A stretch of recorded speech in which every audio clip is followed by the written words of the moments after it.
Hello, my snacks. Welcome back. My name is Jack. I'm on my way to frick my sister's one true love. I'm sure you hear that title and your blood boils. Trust me, it will, but not towards the OP. It's a situation that began about a week ago, with its latest update just yesterday, and trust me, you're gonna find out that this is honestly very justified. According to her, he is her one true love. She couldn't have him, so she decided that she will only ever frick around. One of them, my fiancé. I know her one true love. I have met him a few times. Now, I know why he never wanted her. She is a piece of schmidt. I contacted him and told him everything, and asked him, no, begged him to help me hurt her back. He didn't even hesitate. Only problem is that he lives 1,200 kilometers away and can't leave town. So, now I'm on a train on my way. I will send her a picture of myself in his arms. By the way, I'm just venting. I don't want to hear that it takes two to tango, or that two wrongs doesn't make one right, or that I'm schmidt as she is, or that revenge won't take away the hurt.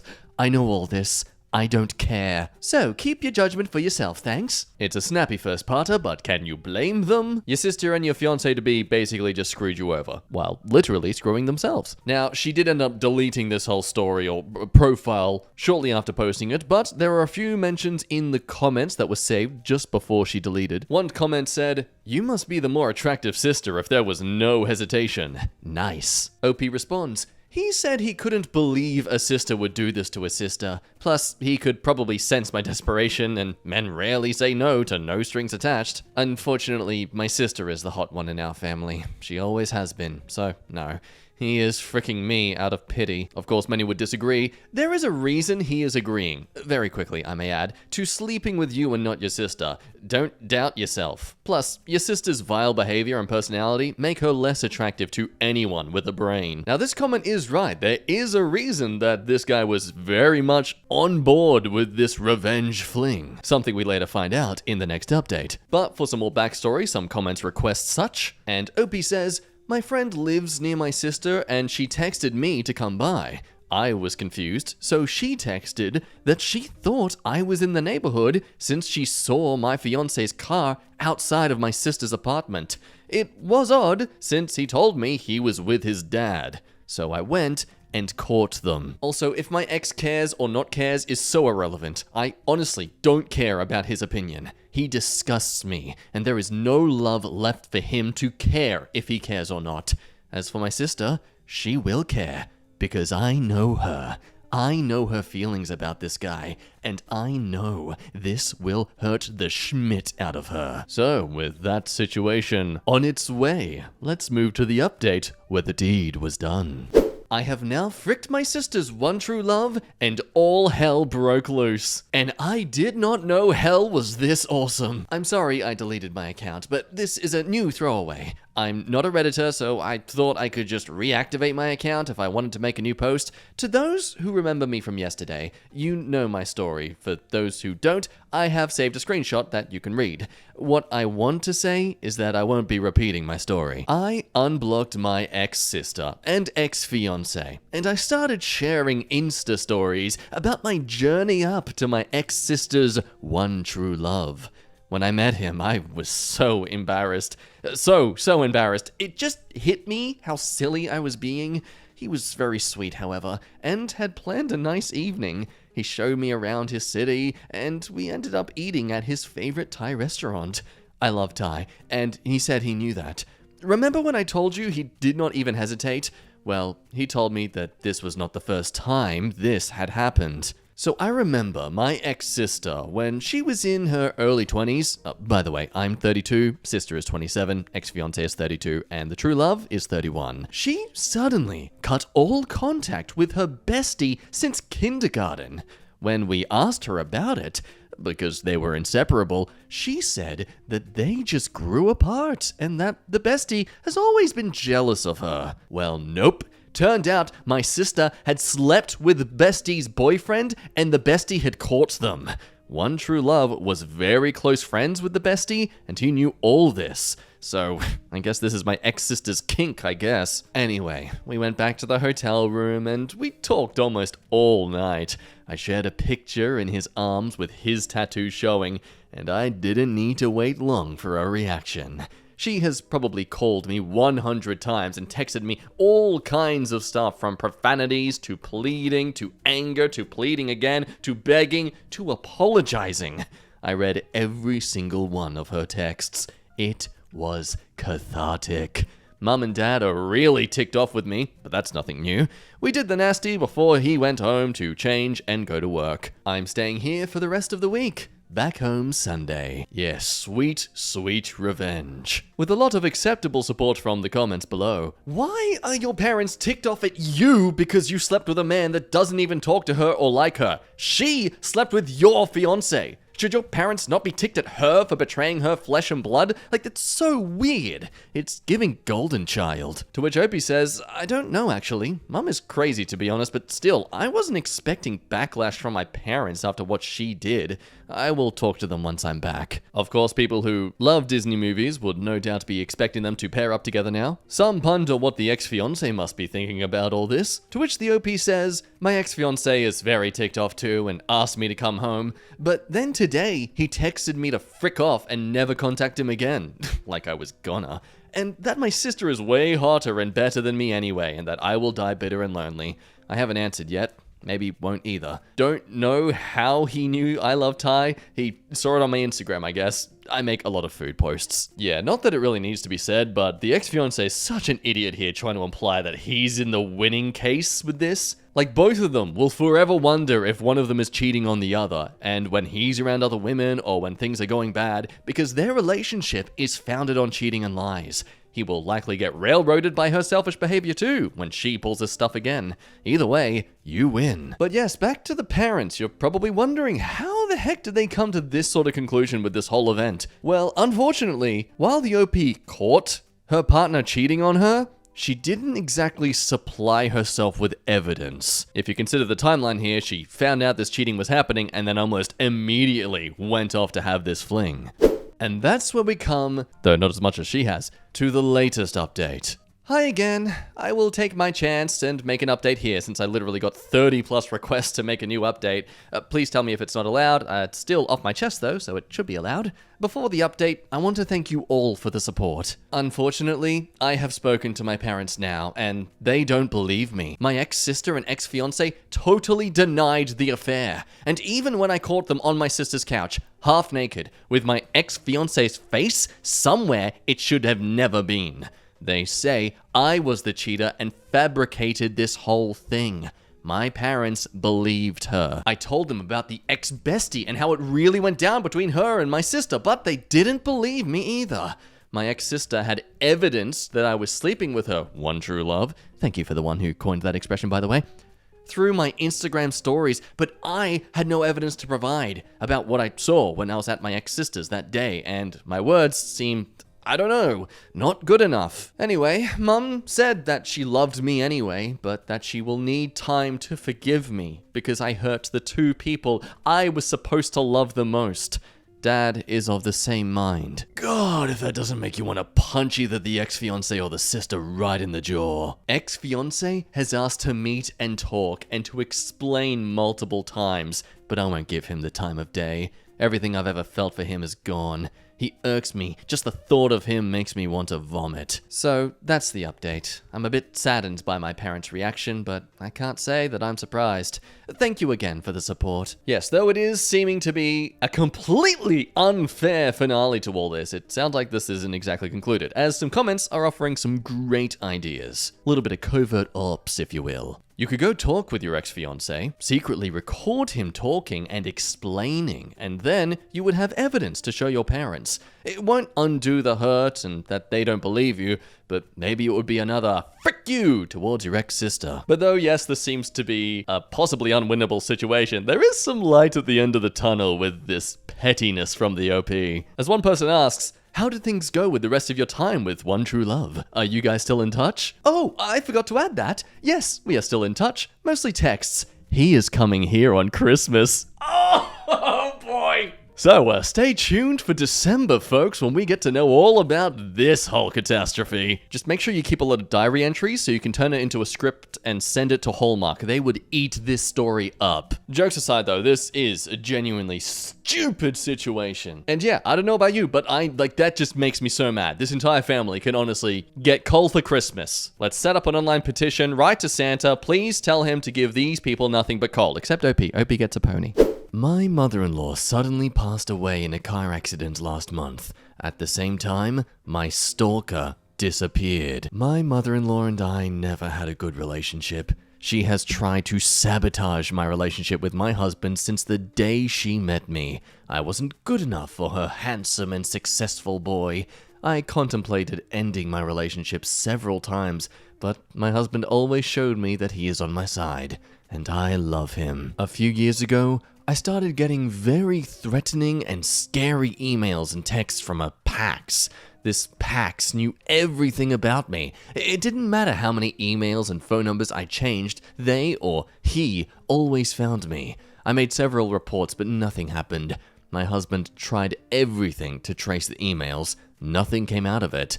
This past year, I basically never left the apartment alone. But I haven't received a single threatening text or email from PAX in a month. After a few days, I wasn't surprised. It felt like I always knew it was mother-in-law deep down. My husband hasn't reacted yet. He's consumed with his grief and I don't want to bother him. Especially when he bitterly told me, "You must be pleased now."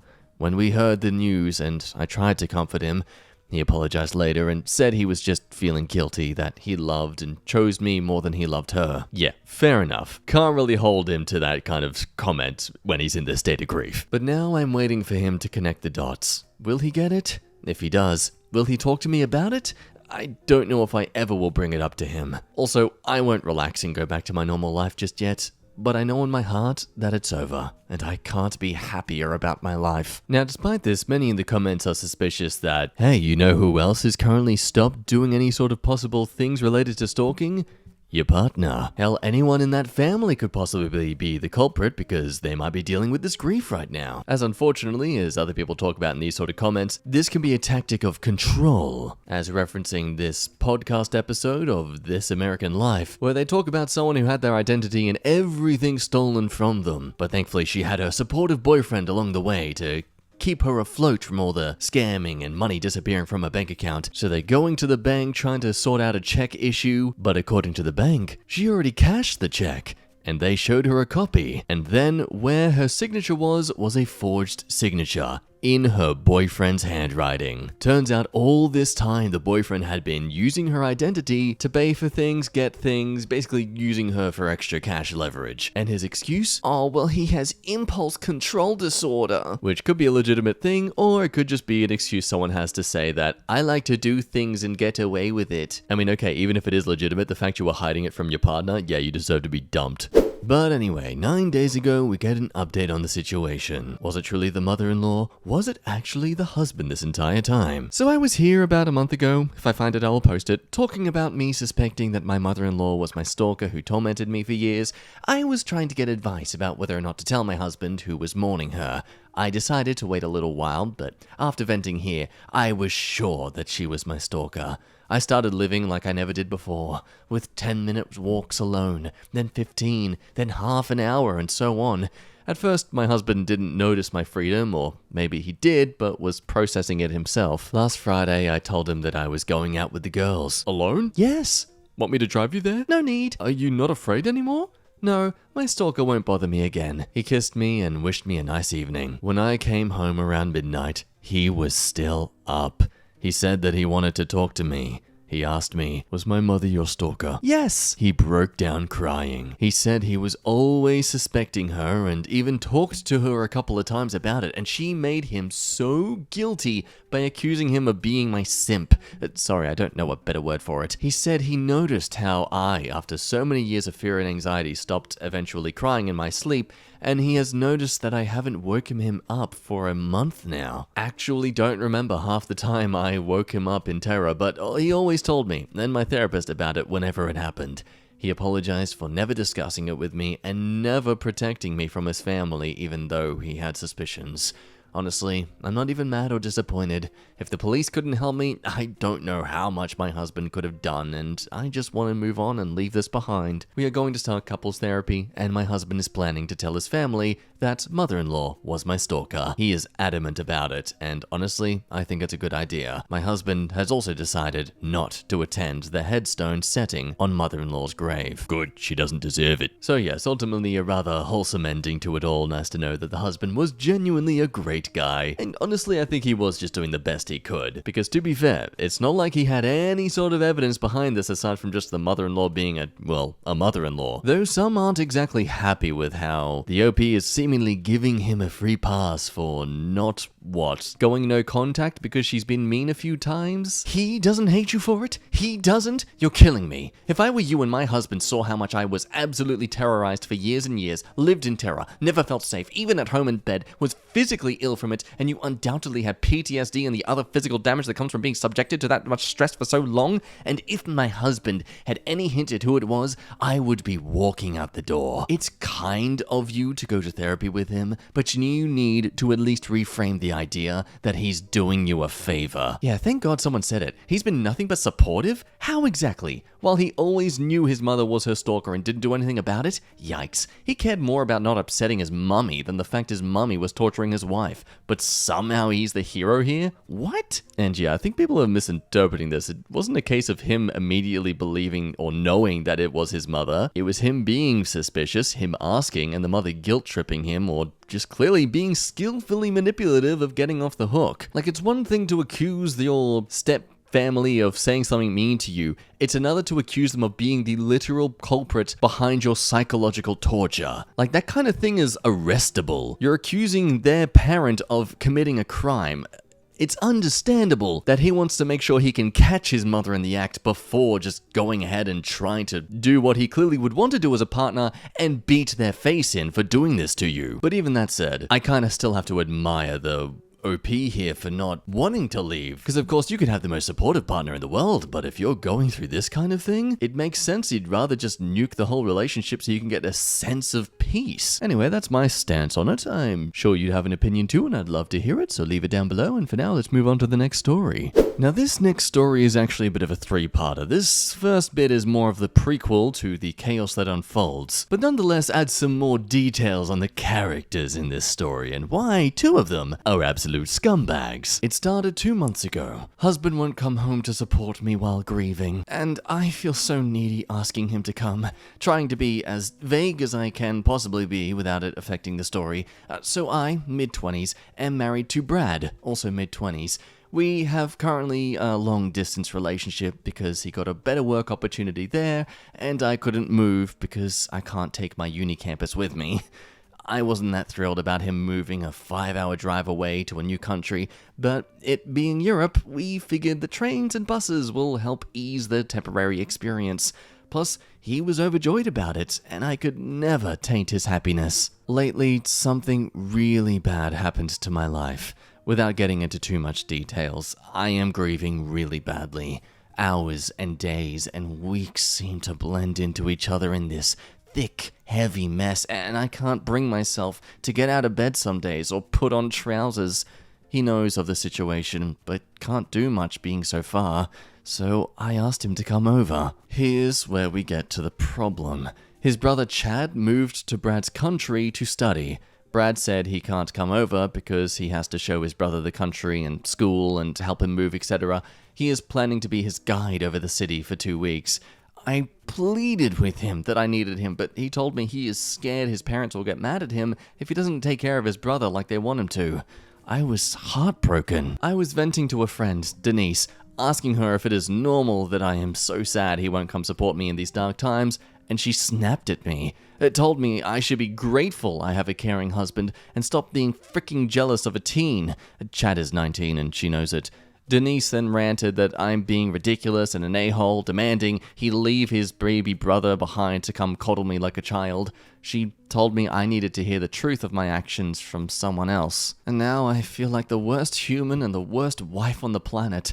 I need advice on how to deal with this relationship conflict, and maybe be a bit less needy? So how's that scumbag radar of yours going? Can you pick up the 2 scumbags so far? Here's a hint from the top comment. Again, this story came out 2 months ago, and the top comment here 4 days ago. Well, I guess now we know why Denise was being a bitch, huh? For you see, in the next event of this woman's life, she comes back to Reddit on True Off My Chest with this title: I'm pregnant with ex-husband's baby, and somehow the affair partner is mad? Guess who the affair partner is? My wonderful, soon-to-be ex-husband lied to me for months while living with his affair partner, my ex-best friend, Denise. It was lovely to find out that no, his new work building didn't have strict rules. She was living with him. He had a work opportunity in another country, so we were living in a long-distance relationship for a few months. We saw each other recently, had passionate intimacy, and overall had fun, until I discovered the affair.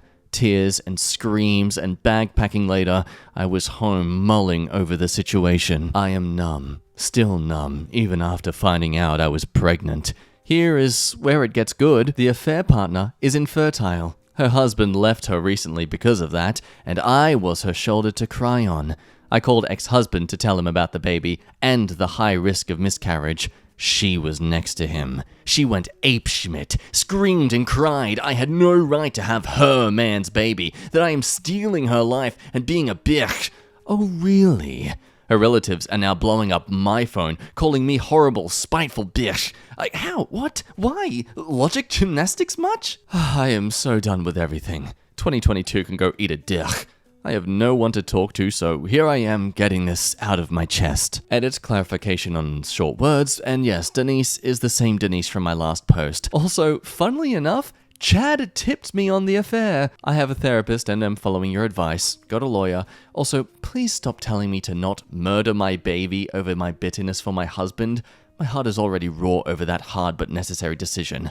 I respect your beliefs, so please respect my decision. What do you mean, OP? Of course it's a good idea to bring a child into a world that is clearly surrounded by a constant hate and bitterness and drama, and yep, by not bringing that child into this world, you're taking away a psychologist's future income. But in all seriousness, it's beautiful to see the affair partner so bitter like this. You ruined OP's life. You stole this man. I mean, look, not even stole. He's an adult. He's capable of his own choices. And the comments aren't afraid to point this out. She's mad because she wanted everything that you had, but you took something that she'd never be able to get. Her plan failed. And yes, people offering support of child support and lawyer, etc. The OP making the point that, I have to admit, I would have loved to be a mum, even if it meant going through the journey alone. But health issues and a very rocky situation is making the whole ordeal very unstable.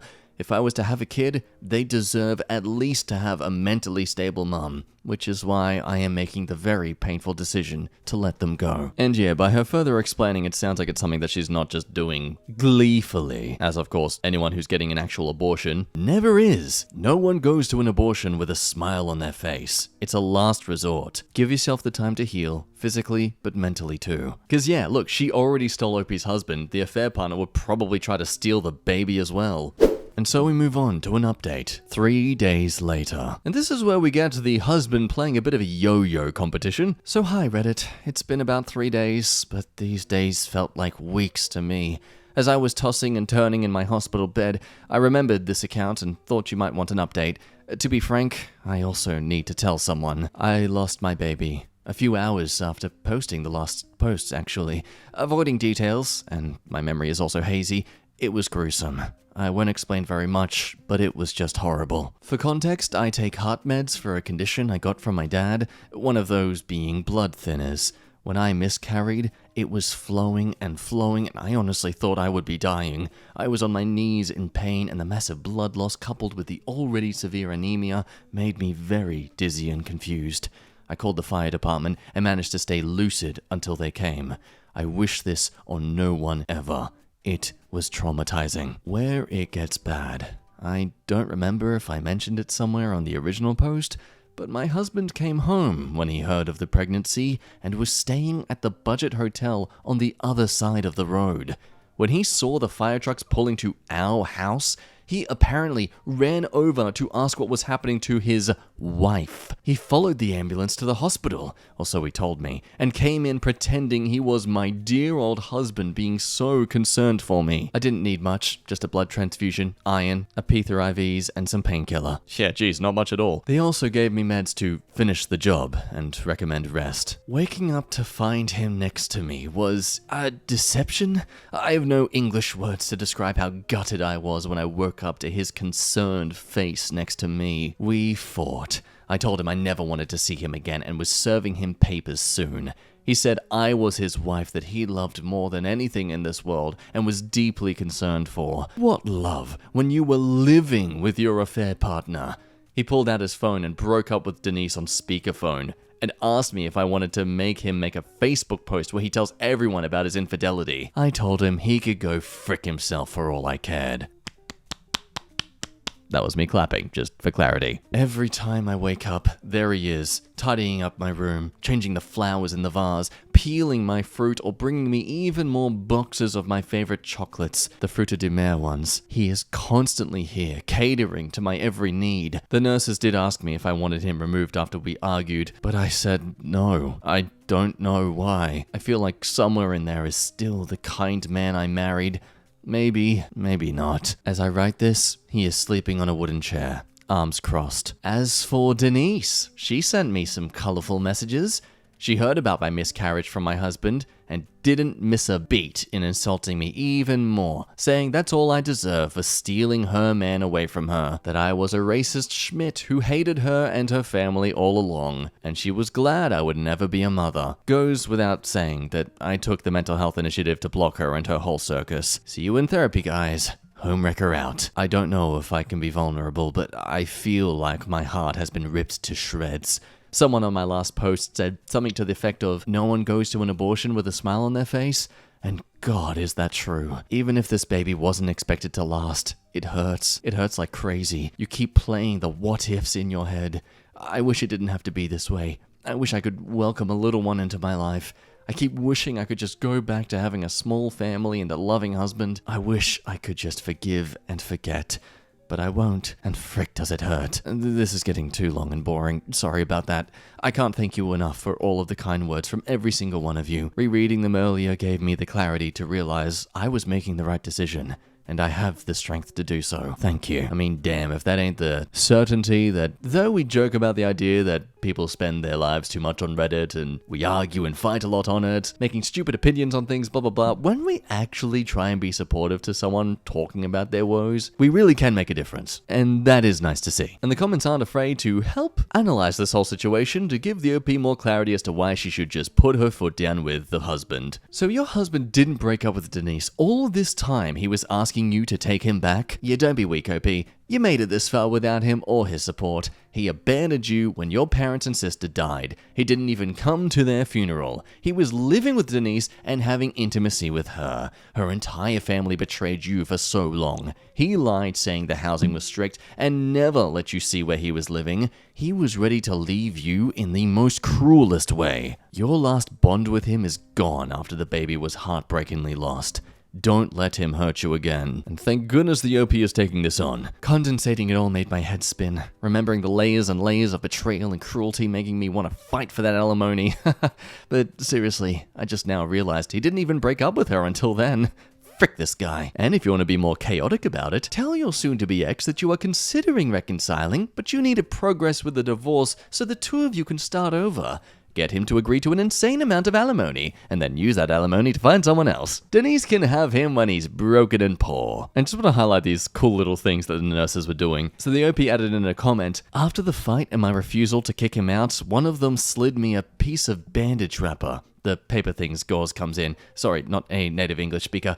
On it she wrote, if you need help or security to be called, ask for grapes with your lunch. Honestly, such a smart move. I thanked her profusely afterwards. Overall, that's where the story ends and today's video. Thank you so much for watching. As always, make sure you like and subscribe and all that typical shilling out for your attention and approval. Love your face, and I'll see you next time. Bye-bye.